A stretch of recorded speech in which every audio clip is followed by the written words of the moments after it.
धनतेरस पर धन वर्षा का गुप्त मंत्र। मैं हूं पंडित चंद्रशेखर शर्मा। दर्शकों, पंच दिवसीय दीपावली उत्सव का ये पहला पड़ाव हुआ करता है जो संबंधित है स्वास्थ्य और धन के महत्व को समझने से। धनवंतरी यानी स्वास्थ्य रक्षण के प्रतीक और कुबेर यानी धन जोड़कर सुरक्षित रखने के प्रतीक, और इनकी पूजा उपासना के बाद में लक्ष्मी पूजन का तात्विक अर्थ यही है कि स्वस्थ देह हो और धन एकत्रित करने का स्वभाव हो, नियत हो, तो ही लक्ष्मी का आगमन अपने जीवन में हुआ करता है। कहा ही जाता है कि पहला सुख निरोगी काया, दूजा धन और माया। दर्शकों, कार्तिक मास कृष्ण पक्ष त्रयोदशी को धनतेरस कहते हैं। इस दिन मृत्यु के देवता यम, भगवान धनवंतरी और कुबेर जी की पूजा की जाती है। धन त्रयोदशी या धनतेरस के दौरान लक्ष्मी पूजा को प्रदोष काल यानी सूर्यास्त के बाद से लेकर लगभग 2 घंटे 24 मिनट का समय इस दौरान किया जाना चाहिए। ऐसा माना जाता है कि अगर स्थिर लग्न के दौरान पूजा की जाए भगवती लक्ष्मी जी की, तो लक्ष्मी जी आपके घर में स्थिर हो जाती है यानी ठहर जाती है। इसलिए धनतेरस के पूजन के लिए सबसे उपयुक्त समय यही हुआ करता है। दिवाली के त्यौहार के दौरान भी वृषभ लग्न यानी स्थिर लग्न अधिकतर प्रदोष काल के साथ अधिव्याप्त रहता है। इसी दौरान पूजन किया जाना चाहिए। धनतेरस के दिन आरोग्य के देवता धनवंतरी, धन की देवी लक्ष्मी और धन के देवता कुबेर और मृत्यु के देवता यमराज जी का पूजन किया जाता है। शास्त्रों में ये वर्णित है कि समुद्र मंथन के दौरान कार्तिक कृष्ण त्रयोदशी के दिन भगवान धनवंतरी अपने हाथों में अमृत कलश लेकर प्रकट हुए। मान्यता ये है कि भगवान धनवंतरी विष्णु जी के अंशावतार हैं। संसार में चिकित्सा विज्ञान के विस्तार और प्रसार के लिए भगवान विष्णु ने धनवंतरी जी का अवतार लिया था।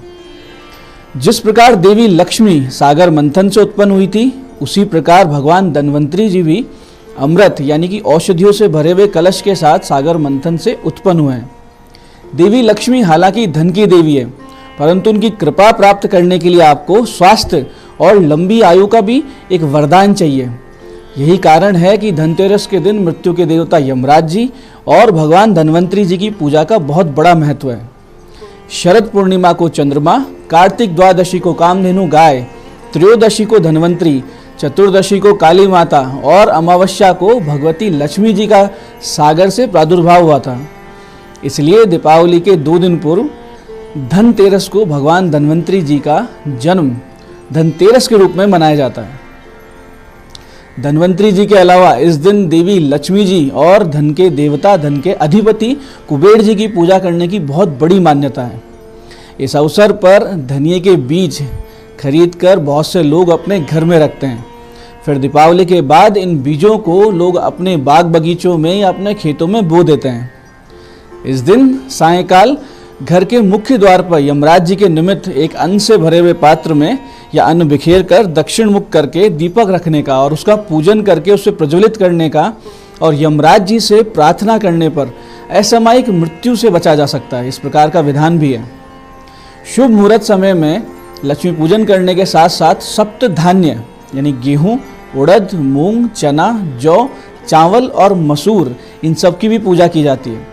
सप्तधान्य के साथ साथ ही पूजन सामग्री में विशेष रूप से स्वर्ण पुष्पा यानी कि पीली केतकी या अमलतास, इसके पुष्प से भी अगर पूजा की जाए तो भगवती बहुत प्रसन्न होती है। इस दिन पूजा में भोग लगाने के लिए नैवेद्य के रूप में श्वेत मिष्ठान यानी सफ़ेद रंग की मिठाई हो या खीर का प्रयोग किया जाता है। धनतेरस के दिन हल्दी और चावल पीसकर उसके घोल से घर के प्रवेश द्वार पर अगर आप ओम बना देते हैं तो घर के लिए बहुत शुभ रहता है, बहुत से दोष इससे दूर हो जाते हैं। धनतेरस के दिन घर में नई चीज़, खासकर बर्तन, सोना, चांदी खरीद कर लाने की बहुत ही बड़ी परंपरा है, बहुत बड़ा रिवाज है। इससे शुभता घर में आती है। लक्ष्मी और गणेश जी के द्वारा अंकित यानी इनका चित्र अंकित हो ऐसा चांदी का सिक्का अगर आप खरीदते हैं या फिर आप कोई चांदी का बर्तन नया लेके आते हैं जिसमें दीपावली की रात श्री गणेश जी को और देवी लक्ष्मी जी के लिए भोग अर्पित करते हैं, तो आपके घर में लक्ष्मी का स्थायी वास होता है। इस दिन चांदी खरीदना बहुत ही शुभ माना गया है, क्योंकि चांदी चंद्रमा का प्रतीक है जो कि शीतलता प्रदान करता है, मानसिक रूप से शांति प्रदान करता है। बहुत सी जगह, बहुत से स्थानों पे तो ये भी मान्यता है कि धनतेरस पर कोई भी वस्तु अगर खरीद लेते हैं तो वो 13 गुनी हो जाती है, वर्ष भर में उसमें 13 गुना इजाफा होता है। तो ऐसे में बहुमूल्य चीज़ें, सोना चांदी आज के दिन खरीदा जाता है। लक्ष्मी जी और गणेश जी की चांदी की प्रतिमाओं को इस दिन घर लाना या अपने कार्यालय, व्यापारिक संस्थाओं में, इन सब में लेके आना, ऐसा करने से धन सफलता बढ़ती है, उन्नति बढ़ती है, निश्चित रूप से आपकी आर्थिक स्थिति सुदृढ़ होती है। धनतेरस की शाम को अखंड दीपक जलाना चाहिए, जो कि दीपावली की रात तक अगर जलता रहता है और लगातार उसको अगर आपने भैया दूज तक अखंड रख लिया, यानी उसमें लगातार उसको जलाते रहे, तो ये यकीन मानिए कि आपके घर के सारे वास्तु दोष भी समाप्त हो जाते हैं, एक शुभता आती है, पॉजिटिविटी आती है, हर प्रकार की समस्याएं दूर होने लगती हैं।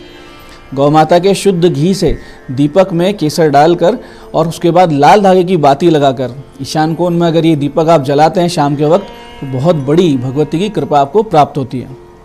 आर्थिक अनुकूलता के लिए अपने घर के मुख्य द्वार पर इस दिन तेल का दीपक 2 काली गुंजा डाल के फिर प्रज्वलित करें, बहुत ही शुभ परिणाम इसका आपको प्राप्त होगा।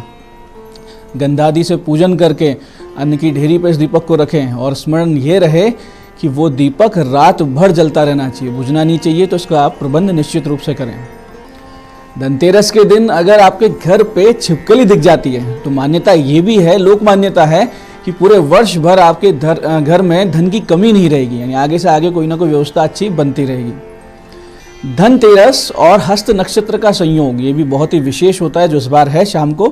तो इस संयोग में हार श्रृंगार का बांदा अगर आप घर ले आते हैं, यानी हार श्रृंगार के पौधे में कोई दूसरा पौधा लग रहा हो, उसको निमंत्रण पूर्वक घर ले आएं और महालक्ष्मी का पूजन उसको सामने रख के करें और फिर उसे लाल कपड़े में लपेट के आप तिजोरी में रख देते हैं, तो बहुत ही तीव्र गति से आपकी धन बढ़ता है, समृद्धि बढ़ती है और उन्नति बढ़ती है। ऐसा करने से सामने से आपको नए नए लाभ के, नए नए प्रॉफिट के अच्छी अपॉर्चुनिटीज़ प्राप्त होने लगती हैं। दर्शकों, धनतेरस के दिन खरीदारी और पूजन के शुभ मुहूर्त कुछ इस प्रकार हैं। सुबह 8:02 से दोपहर 12:23 तक, उसके बाद में दोपहर 1:50 से दोपहर 3:16 तक और फिर शाम को 5:44 से शाम 6:05 तक। धनतेरस की पूजा का शुभ मुहूर्त प्रदोष काल में रहेगा, जो कि शाम 5:44 से शुरू होगा और 8:17 तक रहेगा। वृषभ काल यानी स्थिर लग्न शाम को 7:01 से 8:56 तक रहेगा। वहीं पूजन का जो सबसे सर्वश्रेष्ठ मुहूर्त है, जिसको विशिष्ट मुहूर्त भी कह सकते हैं, वो शाम को 5:44 से शाम 6:05 के बीच रहेगा। आप इस दिन सभी लोग गंगा जल और गौमूत्र को मिलाकर आँख के पत्ते से अपने घर में छींटे दें। ये सुबह सुबह कर लें। अगर आप ऐसा करते हैं तो सभी प्रकार की नकारात्मकता दूर हो जाती है, घर शुद्ध होता है और घर में कोई वास्तु दोष या नेगेटिविटी है वो भी दूर होने लगती है। दर्शकों, समुद्र मंथन के समय देवी लक्ष्मी के साथ साथ देवताओं के वैद्य भगवान धन्वंतरी जी भी हाथ में दिव्य औषधियों से भरा हुआ अमृत कलश लेकर प्रकट हुए थे, अवतरित हुए थे। इसलिए ये दिन भगवान धन्वंतरी जी के जन्मोत्सव के रूप में मनाया जाता है और उनकी विशेष पूजा की जाती है। आयुर्वेद के विद्वान और वैद्य जन इस दिन भगवान धन्वंतरी जी का पूजन करते हैं और लोगों के दीर्घ जीवन और आरोग्य लाभ की मंगल कामना करते हैं। इस दिन नीम के पत्तों से बना हुआ प्रसाद ग्रहण करने का बड़ा महत्व है। माना यह जाता है कि नीम की उत्पत्ति अमृत की बूंद से हुई थी और धन्वंतरी जी अमृत के दाता हैं। इसलिए इसके प्रतीक स्वरूप धन्वंतरी जयंती के दिन नीम के पत्तों से बना हुआ प्रसाद बांटा जाता है। इससे स्वास्थ्य लाभ होता है, पित्त की शांति होती है। धनतेरस के दिन अपनी शक्ति के अनुसार बर्तन क्रय करने से और घर पे लेकर आने से, उनका पूजन करने से बहुत बड़ा लाभ होता है। उसका प्रथम उपयोग अगर आप भगवान के लिए करते हैं, यानी भगवान के प्रसाद के निमित्त करते हैं, ऐसा करने से आने वाला पूरा साल आपके लिए बहुत समृद्धिशील होता है, धन धान्य की कभी कमी नहीं आती है। दर्शकों, भगवान धन्वंतरी जी के इस दिन के विशेष पूजन के लिए इनके चित्र को एक चौकी पे स्थापित करें, या तो चित्र स्थापित करें या भगवान विष्णु जी का चित्र हो। इसके बाद में पूजन स्थल पर चावल चढ़ाएं, आचमन के लिए आप थोड़ा सा जल छोड़ें। फिर भगवान धन्वंतरी जी का आह्वान आप इस मंत्र से करें।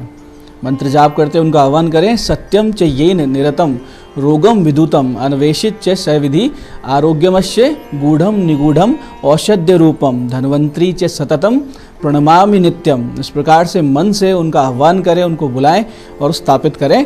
फिर भगवान धन्वंतरी के चित्र पर इत्र, अबीर, गुलाल, पुष्प, रोली ये सब वस्तुएं चढ़ाएं। चांदी के पात्र में खीर का नैवेद्य अर्पित करें और फिर दोबारा आचमन के लिए जल छोड़ें। फिर उनकी मुख शुद्धि के लिए पान, लौंग, सुपारी ये सब वस्तुएं चढ़ाएं और धन्वंतरी जी को वस्त्र अर्पण करें। वस्त्र के रूप में आप मोली का धागा अर्पित कर सकते हैं। फिर शंख पुष्पी, तुलसी, ब्राह्मी, ये सब पूजनीय औषधियाँ हैं, इनको भी अर्पित करें जो प्रसाद रूप में सभी घर वाले सेवन करेंगे। फिर रोगनाश की कामना के साथ इस मंत्र का कम से कम 5 माला का जाप आप निश्चित रूप से करें। मंत्र इस प्रकार है, ध्यान से समझिएगा। ओम रम रुद्र रोगनाशाय धन्वंतरे फट स्वाहा। मंत्र को एक बार फिर से समझिए। ओम रम रुद्र रोगनाशाय धन्वंतरे फट स्वाहा। 5 माला का इसका जाप करें, बहुत ही बड़ा आपको इसका शुभ फल प्राप्त होगा। इसके बाद में भगवान धन्वंतरी जी को श्रीफल और दक्षिणा चढ़ाएं और पूजन के अंत में आरती करें। इस सामान्य पूजन के अतिरिक्त आप कुछ विशेष मंत्रों से भी भगवान धन्वंतरी जी का इस दिन पूजन कर सकते हैं। इससे होगा ये कि आपको स्वास्थ्य लाभ होगा, अकाल मृत्यु के योग टलेंगे और आपका शरीर स्वस्थ रहेगा। इसके लिए आप भगवान के पूजन के उपरांत 3 माला का जाप इस विशेष मंत्र का कर सकते हैं। मंत्र को बहुत ध्यान से समझिएगा, बहुत गूढ़, गोपनीय और सटीक मंत्र है। मंत्र इस प्रकार है। ओम नमो भगवते महासुदर्शनाय वासुदेवाय धन्वंतराय अमृत कलश हस्ताय सर्व भय विनाशाय सर्व रोग निवारणाय त्रिलोक पथाय त्रिलोकनाथाय श्री महाविष्णु स्वरूप श्री धन्वंतरी स्वरूप श्री श्री श्री औषध चक्र नारायणाय नमः। मंत्र को एक बार फिर से आप समझ सकते हैं, बहुत ही विशेष मंत्र है। आप सब करेंगे, आपको बहुत सटीक लाभ होगा। मंत्र इस प्रकार है। ओम नमो भगवते महासुदर्शनाय वासुदेवाय धन्वंतराय अमृत कलश हस्ताय सर्व भय विनाशाय सर्व रोग निवारणाय त्रिलोक पथाय त्रिलोकनाथाय श्री महाविष्णु स्वरूप श्री धन्वंतरी स्वरूप श्री श्री श्री औषध चक्र नारायणाय नमः। 3 वाला का जाप कीजिए, बहुत बड़ा रिजल्ट आपको प्राप्त होगा।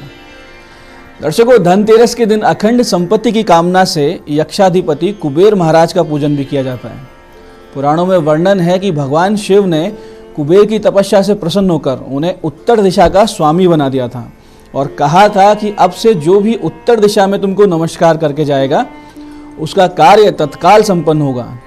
तब से कुबेर उत्तर दिशा के स्वामी होकर शक्तिशाली लोकपाल के रूप में प्रतिष्ठित हुए और तब से उत्तर दिशा का एक नाम कौबेरी भी हो गया।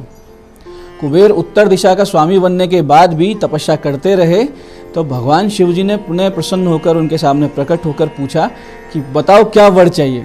ऐसे में कुबेर जी ने कहा कि मुझे ऐसी अक्षय और विस्तृत संपत्ति दीजिए जिसको कोई भी मुझसे छीन ना सके। इतना ही नहीं, मैं जिस पर कृपा कर दूं वो भी अथाह संपत्ति का स्वामी बन जाए। भगवान शंकर जी ने प्रसन्न होकर उन्हें समस्त देवताओं, दानवों और मानवों की अक्षय संपत्ति और नव निधियों और अष्ट सिद्धियों का स्वामी बना दिया और वरदान दिया कि जो भी विधि विधान से तुम्हारी पूजा करेगा तुम्हारी कृपा से वो अक्षय संपत्ति का स्वामी बन जाएगा। तब से कुबेर महाराज धनाधिपति, धनेश, निधिनाथ, शिव सखा, देवताओं के कोषाध्यक्ष, धनाध्यक्ष होकर इस पूरे संसार के समस्त चर अचर संपत्तियों के स्वामी बन गए। इस प्रकार से महाराज कुबेर, जो कि विश्रवा ऋषि और उनकी पत्नी इलविला के पुत्र हैं, इनकी ख्याति यक्षों के अधिपति के रूप में भी विख्यात है। ये जो पद है यानी यक्षपति का जो पद है, ये इनकी कठोर तपस्या से प्रसन्न होकर मरुदगणों ने इनको दिया था। पद्म पुराण के अनुसार गंधमादन पर्वत पर गिरिहार में इनका विशेष प्रकोष्ठ है, इनका महल है, जहाँ से ये अक्षय संपत्ति का संचालन करते हैं। अपनी 3 अक्षय संपत्ति का मात्र 16वां हिस्सा ही इन्होंने पृथ्वीवासियों को वितरित किया। दर्शकों, कुबेर महाराज के 16 स्वरूप है जिनकी तंत्र के द्वारा अलग अलग विधान से पूजा होती है, अलग अलग फल प्राप्त होते हैं। वो स्वरूप इस प्रकार है। कुबेर, त्र्यंबक सुख, यक्षराज, गुह्यकेश्वर, धनद, राजराज, धनाधिप, किन्नदेश, वैश्रवण, पौलस्त्य, नरवाहन, सक्ष, एकपिंग, एलविल, श्रीद और पुण्य जनेश्वर। ये 16 स्वरूप बहुत ही महत्वपूर्ण है जब आपको संपत्ति चाहिए हो।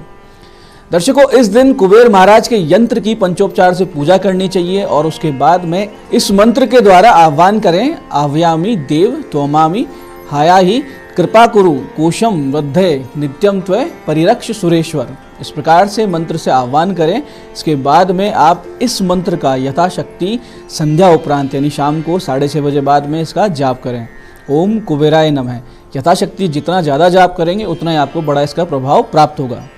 इसी प्रकार से आप इस मंत्र का जाप भी कर सकते हैं अगर आपको नए व्यापार के लिए, अपने स्टार्टअप के लिए फंड जुटाने हैं। बहुत से लोग ऐसे हैं, कोई नया बिजनेस शुरू करना चाहते हैं लेकिन पैसे की व्यवस्था नहीं है और व्यापार में तेज गति से आगे बढ़ना है। तो आपको करना यह है कि 13 दीपक इस दिन आप कुबेर महाराज के नाम से प्रज्वलित करें। एक अखंड दीपक शिव जी को प्रज्वलित करके दें और फिर इस मंत्र की 11 माला का जाप करें। निश्चित रूप से आपको सफलता मिलेगी, फंड की व्यवस्था अपने आप होगी। मंत्र इस प्रकार है, ओम श्रीम ओम ह्रीम श्रीम क्लीम श्रीम क्लीम वित्तेश्वराय नमः।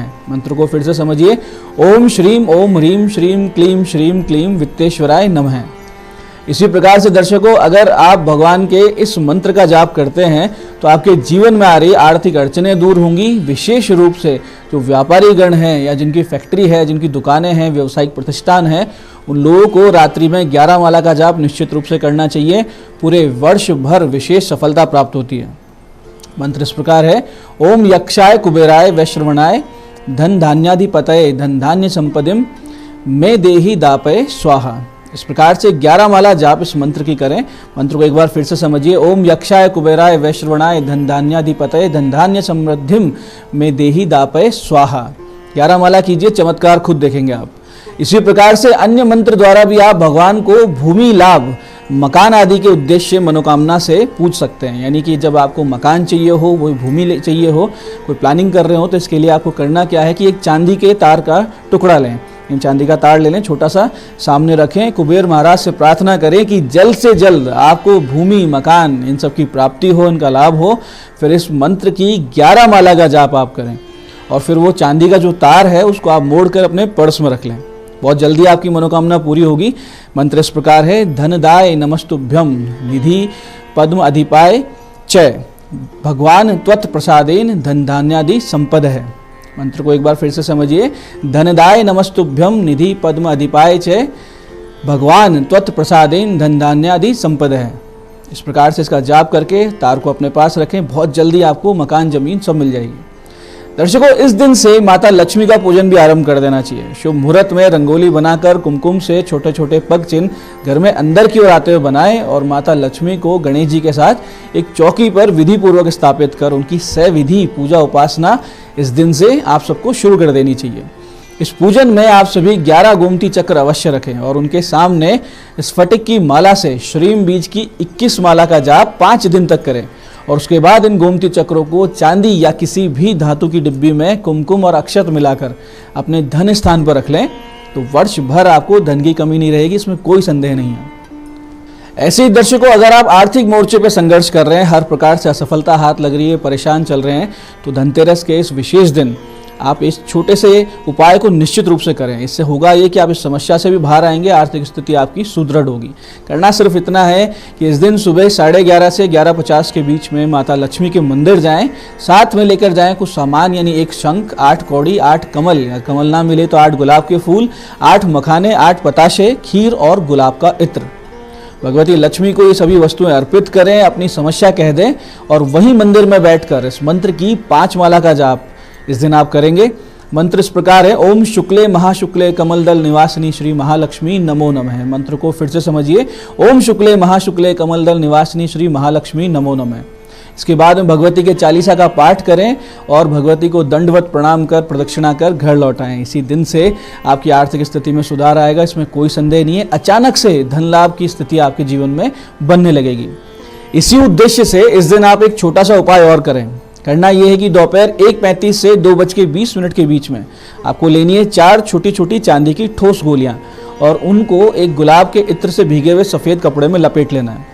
फिर माता लक्ष्मी के सामने रखकर 4 माला बीज मंत्र श्रीम की जपनी है और फिर इन चारों गोलियों को कपड़े समेत अपने पर्स में रख लें। निश्चित रूप से आपकी आमदनी का प्रवाह आपके जीवन में बढ़ता हुआ दिख जाएगा। ऐसे ही दर्शकों, अगर आप धन की कमी से परेशान हैं, कर्ज बढ़ता जा रहा है और कर्ज की समस्या से आप मानसिक रूप से विचलित हो चुके हैं, तो एक छोटा सा उपाय इस दिन आपको करना है। करना सिर्फ इतना है कि 14 मुखी रुद्राक्ष रक्तवर्णी पुष्पों के मध्य रखकर, यानी लाल फूलों के मध्य रख के पंचामृत से उसे स्नान कराएं। उसके सामने 11 माला श्रीम बीज की करें, फिर काले धागे में गले में धारण कर लें और नित्य ओम श्री महालक्ष्मी नमः, ओम श्री महालक्ष्मी नमः का 1 माला या अधिक माला जाप करते रहें। बहुत जल्दी आप कर्जे से बाहर आने लगेंगे। इसके साथ साथ अगर आप नित्य भगवान शिव जी पर 27 पंखुड़ियाँ गुलाब की, जिन पर चंदन या अष्टगंध से श्रीम लिखा हो, वो अर्पित करेंगे तो और ज़्यादा विशेष आपको लाभ होगा। तो दर्शकों, ये थे इस दिन किए जाने वाले विशेष उपाय। और अब हम समझते हैं राशियों के अनुसार इस दिन क्या पूजन करना चाहिए, क्या उपाय करने चाहिए। मेष राशि के जातक मुख्य द्वार पर कुबेर महाराज के नाम का एक तेल का दीपक निश्चित रूप से जलाएं और उसमें 2 काली गुंजा डाल दें और लक्ष्मी पूजन में एक कमल गट्टे की माला रखें। इसे लाल वस्त्र में बांधकर हमेशा अपने पास रखना है आपको। इससे आपकी आर्थिक स्थिति निश्चित रूप से सुधरेगी। ऐसे ही वृष राशि के जातकों को कुबेर पूजन में गौ माता के घी से 2 दीपक जलाने और उनकी बत्तियां आपस में मिले इस प्रकार आमने सामने रखना है। बहुत ही विशेष कृपा आपको इससे प्राप्त होगी। मिथुन राशि के जातकों को एक जटा युक्त नारियल लाल वस्त्र में बांधकर लक्ष्मी जी को अर्पित करना है। इसके अलावा हल्दी की माला गणेश जी को अर्पित करनी है। बहुत तीव्र गति से आपका इससे भाग्योदय होगा। ऐसे ही कर्क राशि वालों को इस दिन भगवान विष्णु जी के मंदिर जाना है, वहाँ ध्वजा अर्पित करनी है और बैठ के विष्णु सहस्त्र नाम का पाठ करना है। बहुत ही शुभ रहेगा। सिंह राशि वालों को लाल रंग के एक दीपक में यानी लाल रंग से रंगे हुए दीपक में गौ माता का घी डालकर शिव मंदिर में भगवान कुबेर के नाम से यानी कुबेर महाराज जी के नाम से एक दीपक प्रज्वलित करना है। बहुत विशेष लाभ होगा। कन्या राशि वालों को कमल गट्टे की माला लक्ष्मी मंदिर में जाके अर्पित करनी है। बहुत ज़्यादा विशेष लाभ इसी से होगा आपको। तुला राशि वालों को इस दिन किसी कन्या को, छोटी बच्ची को सफ़ेद मिठाई खिलानी है और प्रणाम करना है। माता लक्ष्मी की विशेष कृपा प्राप्त होगी। ऐसे ही वृश्चिक राशि वालों को किसी भी मंदिर में केले का पौधा लगा के आना है। केले का पौधा आप लगाएंगे, आपका भाग्योदय होगा। धनु राशि वालों को चंदन का पौधा लगाकर और उसका पूजन करना है, यानी अपने घर में चंदन का पौधा लगाएं, उसका पूजन करें। मकर राशि वालों को इस दिन पीपल वृक्ष की लकड़ी, उसकी कील बनाएं और उस कील को लाकर घर में उसका पूजन करें और धन स्थान में रखें। बहुत विशेष भाग्योदय होगा। कुंभ राशि वाले लाल चंदन से श्रीम बीज को पान के पत्ते पर लिखें और फिर उसको सामने रख के पूजन करें। पूजन के अंत में उसको धन स्थान में रख लें। बहुत तीव्र गति से आपको लाभ होगा। ऐसे मीन राशि वाले पीले चंदन या केसर से लक्ष्मी जी का पूजन करें और उसी का तिलक करें। बहुत ही विशेष आपको लाभ होगा। तो दर्शकों, ये थी धनतेरस की विशेष पूजन विधि, बहुत ही विशिष्ट उपाय और राशियों के अनुसार अलग अलग उपाय।